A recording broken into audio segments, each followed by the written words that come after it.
welcome back. Today we're going to check out a fugue that I wrote a while back for a piano sonata that I composed for the great virtuoso Karl Cranmer. At the time I was studying a lot of counterpoint and finding some different ways of using it in some pieces I was composing, like a mass for chorus and some chamber music, and even in some different jazz charts. I was composing a lot of canon-inspired ideas, and then I thought I'd try my hand at writing an actual fugue. So below I will put a link for the actual full piano sonata. It's my fourth piano sonata, and the fugue is the last movement. Bach, of course, wrote the most famous set of fugues with his Well-Tempered Clavier, but into the 20th century, composers were still trying their hand at the fugue, in their own voices and in their own styles. So if you haven't heard these fugues, you're going to want to check these out. Shostakovich wrote his own book of preludes and fugues. Hindemith wrote a set of interludes and fugues in his style. Other 20th century composers like Samuel Barber and Elliott Carter wrote a single fugue at the end of their piano sonatas. I use that as a model. I don't need to write a whole book of fugues. I put mine at the end of a sonata. If you're not familiar with the terms used in analyzing fugues, there are a lot of videos on YouTube that you can check out. Below I'll link my own Bach G minor fugue analysis video, which shows a more traditional fugue structure than what I composed. Also, if you're not familiar with terms used in describing motivic development, terms like real inversions and tonal inversions and retrogrades and augmentation, I have several videos linked below to see this in different composers' works, like in Bach's Invention in C, but also Bartók's Chromatic Invention, and Taverner's The Lamb. This would actually be really fun to check out if it's new for you, so enjoy. Now for this fourth piano sonata that I was composing. In the first movement I had this polychord idea of two minor triads a whole step apart, like these: D minor over E minor, or E minor over D minor. Of course these polychords have 6 notes, and it's all 6 white notes from the C major scale, so they could be thought of in different ways. Like the upper chord could just be seen as extensions of the lower chord, but you'll see the different ways that I use them in my fugue as a polychord, as 2 different triads against each other. So for my fugue, I wanted to continue this polychord harmonic idea. So I started sketching some melodies that use this idea of 2 minor triads that are a whole step apart. And ultimately I came up with this, a melody that outlined A minor, then G minor, and then continued down in whole steps until it arrived back at A minor.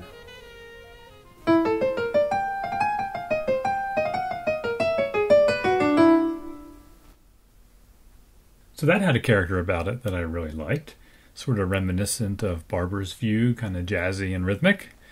So I was off to the races. I wanted to see what I could do with that. So then it was time to write my next statement, which is usually called the answer. Traditionally, the answer is a fifth away from the subject, assuming that we're in the tonal world. My subject is pretty chromatic, though, but I still felt that transposing it by a fifth worked. So here's the subject and the answer.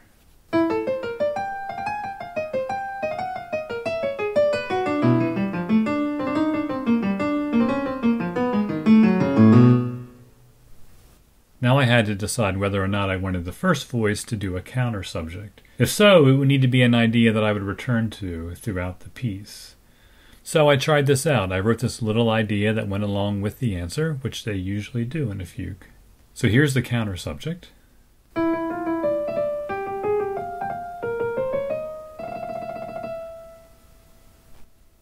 So now here's the subject with its answer along with the counter subject.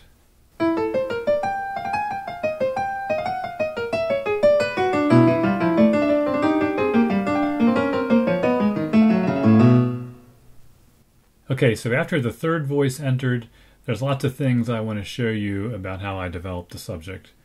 I'm going to hit a bunch of the highlights, and then at the end I'll play you the whole fugue played by Karl Cranmer so you can hear it with everything labeled. So one idea I had early on was to have the subject rhythmically augmented and to put all kinds of counter-subject development ideas around it. So here's a subject stretched out with lots of octave displacements.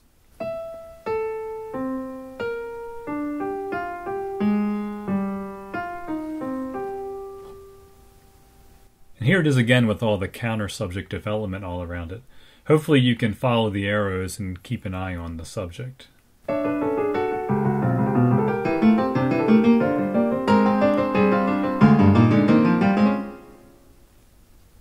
Now I wanted to try stretto or canon, which happens when a second voice enters and repeats the subject before the first one is done.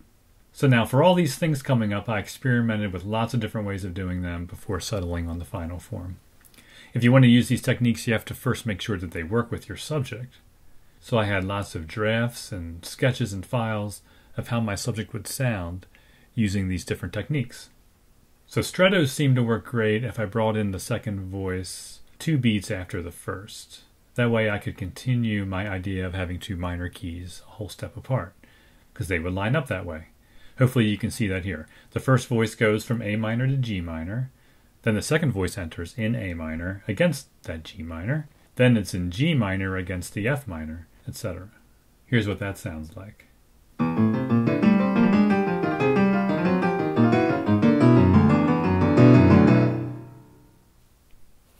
Okay, so throughout this fugue, you're going to see those minor triad pairs used in a lot of different ways. Like here I wrote this melody,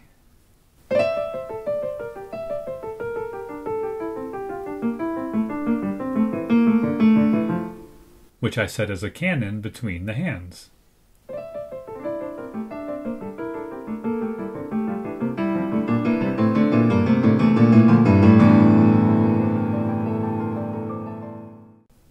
So be on the lookout for that when you're listening to the whole piece with the score later. Now, inevitably, I was going to try to write my subject in inversion. Because the subject is so chromatic, I couldn't do a traditional tonal inversion since it changes keys so much. And doing an exact real inversion didn't work either because I lost the minor key pair thing that I had going. I experimented and made adjustments so that I could keep the idea of inverting the melody by reversing the direction of the original subject from note to note.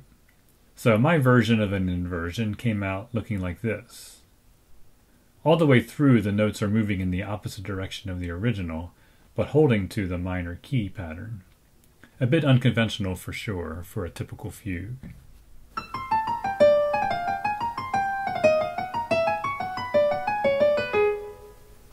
So I promptly used the inversion in stretto at the quarter note.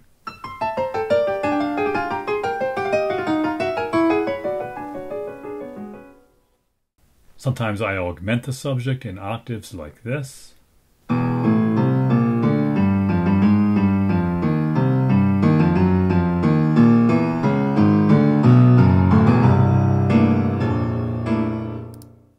And write all kinds of lines over it.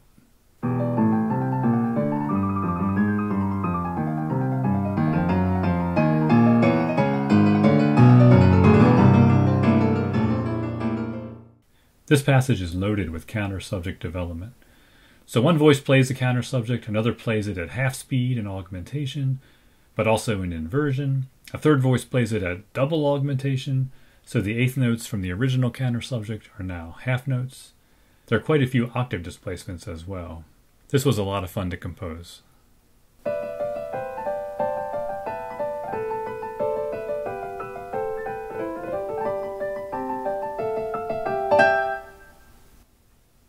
So of course I wanted to try my subject backwards in retrograde.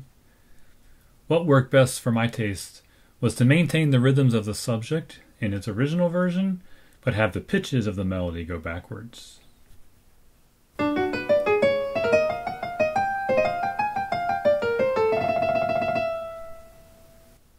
Here's what that sounds like with augmentation and double augmentation in the other voices.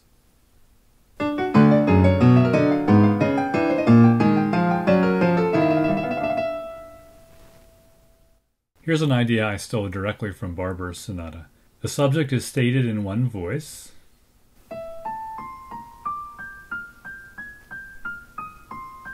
Then a second voice in canon.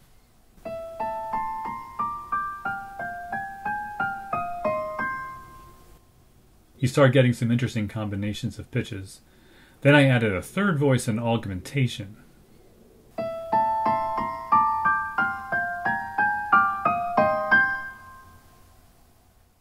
So you start getting some really interesting harmonies derived from all the linear motion. Here it is with the left-hand accompaniment, which outlines the G minor and A minor triads.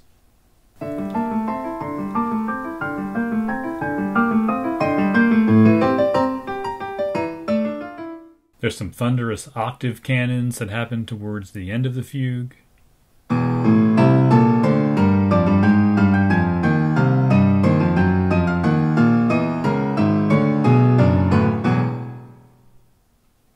And some ideas get pushed around rhythmically using G minor and A minor, and D minor and E minor pairs.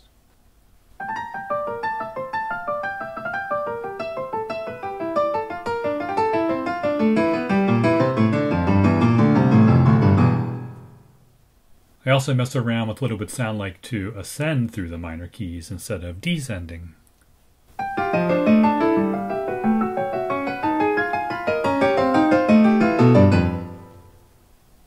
And right towards the end of the piece, I had a final closing statement of the subject, but with rhythms that constantly compress to smaller values, so it pushes like crazy, playing in octaves with octave displacements all over the piano. While I composed this last version of the subject, I had the distinct vision of pushing the pianist as hard as I could, making his brain explode or something.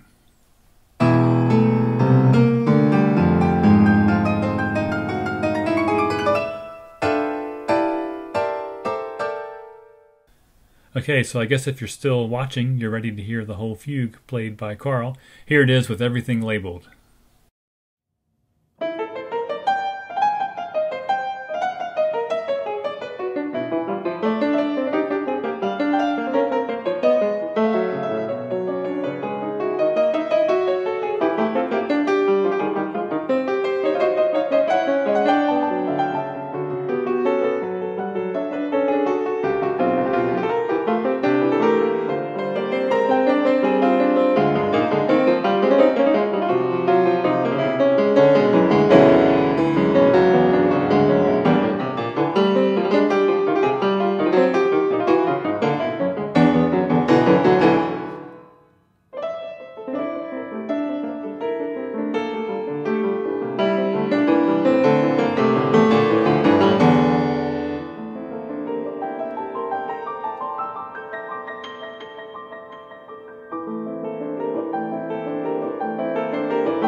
Alright, so there's what happened when I composed my fugue. I hope that gave you some composing ideas. I really have enjoyed studying counterpoint over the years. I've used ideas I got from studying it in a lot of the choral music and chamber music and jazz charts that I've been writing, just to think more in terms of lines and imitation of voices and canons and things like that. Hopefully this video and the others I linked below will give you some ideas that you can use in sketching out some things. So I hope that helps you in some way. Happy composing!